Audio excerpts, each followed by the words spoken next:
নমস্কার বন্ধুরা, আমি শোভন স্বাগতম জানাই আপনাদের আমার চ্যানেলে অ্যাস্ট্রো শোভনে। আজ আমরা কথা বলবো তুলা রাশির জাতক জাতিকাদের 2026 সালে কেমন যাবে। জীবন, প্রেম, অর্থ, কর্মজীবন, স্বাস্থ্য সব দিক থেকে একে একে বিশ্লেষণ করব। গ্রহগত অবস্থান অনুযায়ী কি বলা যায়, তুলা রাশির জন্য 2026 শুরু হবে খুব শক্তিশালী গ্রহ অবস্থান দিয়ে। শনি থাকবে কুম্ভ রাশিতে, যা আপনার পঞ্চম ভাব অর্থাৎ বুদ্ধি, প্রেম, সন্তান ও সৃজনশীলতার ঘরকে শক্তিশালী করবে। অন্যদিকে বৃহস্পতি থাকবে মিথুন রাশিতে, যা আপনাকে বিদেশ সংযোগ, উচ্চশিক্ষা, আর্ট, মিডিয়া ও অ্যাস্ট্রোলজির মতো বিষয়ে সাফল্য এনে দেবে। রাহু থাকবে কর্কট রাশিতে আর কেতু মকর রাশিতে, তাই কর্মজীবনে কিছু টানাপোড়েন থাকলেও শেষে সাফল্য নিশ্চিত, এটা জেনে নিন। এরপরে আলোচনায় আসি কর্মজীবন ও ব্যবসা। 2026 সালে তুলা রাশির জাতকদের জন্য কেরিয়ার হবে পরিবর্তনের বছর। যারা চাকরিজীবী তারা নতুন দায়িত্ব, নতুন পদোন্নতি ও বিদেশে কাজের সুযোগ পেতে পারেন। যারা ব্যবসা করেন, বিশেষ করে ফ্যাশন, মিডিয়া, ডিজিটাল যে কোনো ধরনের কাজ, ডিজাইনের কাজ, কনসালটেন্সি বা অনলাইন সার্ভিসে তাদের আয় বহু গুণে বাড়বে। তবে মার্চ থেকে জুনের মধ্যে সিদ্ধান্ত নেবার আগে একটু ভেবে নেবেন, কারণ রাহু আপনার মানসিক স্থিরতাকে নাড়িয়ে দিতে পারে। বিচলিত হওয়ার কারণ নেই। এরপরে আলোচনা বিষয় হচ্ছে অর্থ ও ধন প্রাপ্তি। ধনের দিক থেকে 2026 হবে তুলা রাশির জন্য উত্থানের বছর।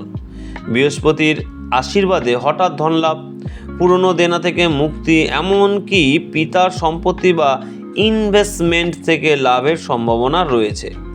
তবে বছরের শেষ ভাগে ব্যয়ের পরিমাণও বাড়বে, বিশেষ করে পরিবারের ও সন্তানের বিষয়ে খরচ বাড়তে পারে। অর্থ পরিচালনায় বুদ্ধি ও সংযম রাখলে ভালো হয়, অর্থাৎ টাকাটা খরচ করার আগে একবার চিন্তা করে করবেন, কন্ট্রোল করার চেষ্টা করুন, সেটাই ভালো হবে। 2026-এর সেরা ফিনান্সিয়ালস গ্রোথ পাবেন। এরপরে আলোচনা করব প্রেম ও বিবাহ জীবন নিয়ে। প্রেম জীবনে আসবে নাটকীয় পরিবর্তন। যারা সিঙ্গেল আছেন আর কি, তাদের জন্য 2026 হবে নতুন সম্পর্কের একটা বছর। তার মানে আপনার জীবনে কেউ আসতে চলেছে। বসন্ত মাসের পরেই প্রেমের যোগ প্রবল, বুঝতেই পারছেন। বসন্তকাল। যাদের বিবাহিত জীবন চলছে তাদের মধ্যে বোঝাপড়া ও সমঝোতা বাড়বে। তবে জুলাই থেকে সেপ্টেম্বরের মধ্যে অহংকার বা অতিরিক্ত সন্দেহ সম্পর্ক নষ্ট করতে পারে, তাই মন শান্ত রাখুন, সন্দেহটা দূরে রাখুন, তাহলে সব ঠিক হয়ে যাবে। আচ্ছা, এরপর আলোচনা করব আমরা পরিবার ও গৃহসুখ নিয়ে।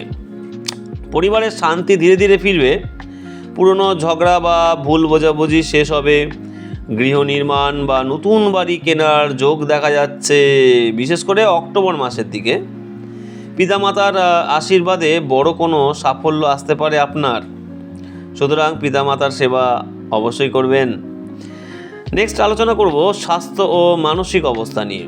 স্বাস্থ্য সাধারণত ভালো থাকবে, তবে ঘুমের সমস্যা, ত্বকের সমস্যা বা মানসিক অস্থিরতা দেখা দিতে পারে। তার জন্য আপনার কি করা উচিত? ধ্যান করা উচিত, যোগ, প্রার্থনা আপনাকে এটা শক্তিশালী করে দেবে। আর চেষ্টা করবেন ওং শ্রী শুক্রায় নমঃ, অর্থাৎ এই মন্ত্রটা আপনি যদি 21 বার করে প্রতিদিন পাঠ করতে পারেন, বিশেষ করে শুক্রবার, তাহলে হয়তো আপনার মানসিক শান্তি ফিরে আসতে পারে। নিষ্ঠা সহকারে যে কোনো জিনিসই আপনাকে ফল দেবেই, তাই এই মন্ত্রটা অবশ্যই পাঠ করবেন 21 বার করে, দেখবেন অনেক পরিবর্তন হবে। এরপর আলোচনা করব শুভ দিক ও প্রতিকার। শুভ দিক ও প্রতিকারের মধ্যে প্রথমেই বলবো যে শুভ রং কি। গোলাপি ও সাদা আপনার জন্য শুভ হবে। শুভ রত্ন হচ্ছে হিরে বা অপাল, শুক্রের জন্য এটা বেশ ভালো। আর শুভ দিন হচ্ছে শুক্রবার ও বুধবার। উপাসনা করবেন মা লক্ষ্মী ও দেবী দুর্গার পূজা করুন শুক্রবারে, বেশ ভালোই ফল পাবেন। আচ্ছা, এটা মন্ত্র বলছি, এই মন্ত্রটা আপনারা নোট করে নিতে পারেন, এটা পাঠ করতে পারেন, তাতে আর্থিক উন্নতি ও সৌভাগ্য ফিরে আসবে।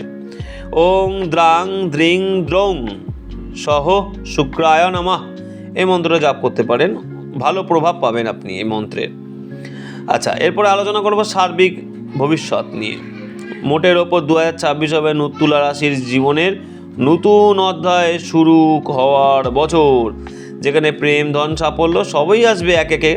সুতরাং ধৈর্য ধরবেন একটুখানি, যে ধৈর্য আর একটু বিশ্বাস রাখতে হবে, পরিশ্রম তো করতেই হবে, পরিশ্রম ছাড়া কোনো কাজই সফল হয় না। আর মনে রাখবেন, যে নিজের ভারসাম্য রাখতে জানে তুলা তারই রাশি, কারণ তুলা চিহ্নটা আপনারা নিশ্চয়ই দেখেছেন।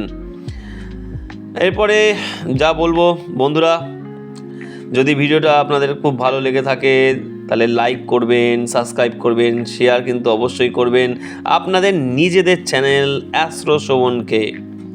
পরের ভিডিওতে দেখা হবে আবার অন্য রাশির ভবিষ্যৎ নিয়ে আলোচনা। ততক্ষণের জন্য শুভ বিদায়। ভালো থাকবেন, সুস্থ থাকবেন। হর হর মহাদেব, জয় মা কালী, জয় শ্রী বিষ্ণু। ধন্যবাদ আবারও। জয় মা লক্ষ্মী।